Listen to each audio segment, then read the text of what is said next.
Mowgli trailer చూశాను. నాకైతే అస్సలు నచ్చలేదు. There's nothing new in this trailer. కొత్తది ఏదైనా ఉందంటే అమ్మాయి డెఫ్ అండ్ మ్యూట్, బండి సరోజ్ కుమార్ వీళ్ళిద్దరే. మిగతాదంతా 90s లవ్ స్టోరీని ఇప్పుడు ట్రైలర్ చూస్తున్నట్టు ఉంది.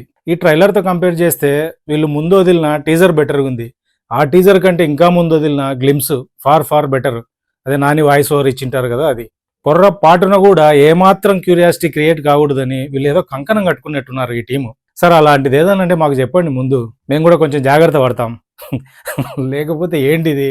ఇంకా ట్రైలర్ విషయానికి వస్తే ఇందులో హీరో ఎక్కడో ఫారెస్ట్ లో ఒక రిమోట్ విలేజ్ లో ఉండేటట్టున్నాడు. సో హీరోయిన్ ఒక షూటింగ్ వర్క్ మీద ఈ ఏరియాకి వచ్చేటట్టుంది. సో అమ్మాయి background dancer, deaf and mute. So ఇక్కడికి వచ్చిన తర్వాత hero heroine love చేసుకునేటట్టున్నారు.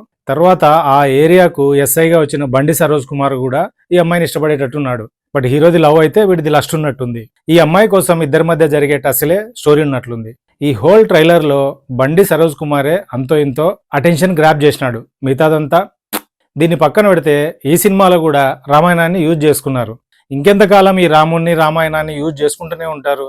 Recent times లోనే చాలా సినిమాలు, లేటెస్ట్గా వచ్చిన వారణాసి కావచ్చు, అంతకుముందు మిరాయి కావచ్చు, నిన్న మొన్న ఏదో ఒక టీజర్ చూసిన వానర అంట, అది రామాయణం బేస్డే. అంతకుముందు వచ్చిన కన్నప్ప, ఇంకా చాలా చాలా సినిమాలు ఉన్నాయి. నాకేమో టైటిల్స్ అయితే గుర్తు రావడం లేదు. సరే ఎన్ని సినిమాల్లో యూజ్ చేస్తారు? రామాయణం అనేది మంచి సెల్లింగ్ పాయింట్ అయిందని అవసరం ఉన్నా లేకపోయినా స్క్రిప్టులో ఫోర్స్డ్గా ఇరికించి జనాల ఎమోషన్స్తో ఘోరంగా ఆడుకుంటున్నారు. ఇంకా వదిలేయండి రా బాబు, ఎంతకాలం ఇదే ఇదే ఇదే ఇదే చూస్తాము? వేరే స్క్రిప్ట్లు రాయండి. ఐడియాస్ రాకపోతే కొంచెం టైం తీసుకోండి. ఇంతకంటే బెటర్ స్క్రిప్ట్ ఖచ్చితంగా రాస్తారు. ఇన్ని రాష్ట్రంలో అది రాయడం పెద్ద విషయం కాదు మీకు. ప్లీజ్ దయచేసి ఇప్పటికైనా వదిలేయండి. మీకు దండం స్వామి. December 12th సినిమా రిలీజ్ అవుతుంది. సినిమా చూసిన తర్వాత మరింత డీటెయిల్గా మాట్లాడుకున్నాం. నా రివ్యూ కనుక మీకు నచ్చినట్లయితే లైక్ చేయండి, షేర్ చేయండి, సబ్స్క్రైబ్ చేసుకోండి. నెక్స్ట్ ఇంకొక ఇంట్రెస్టింగ్ వీడియోతో మళ్ళీ కలుద్దాం. అంతవరకు టాటా, బాయ్ బాయ్, గుడ్ బై.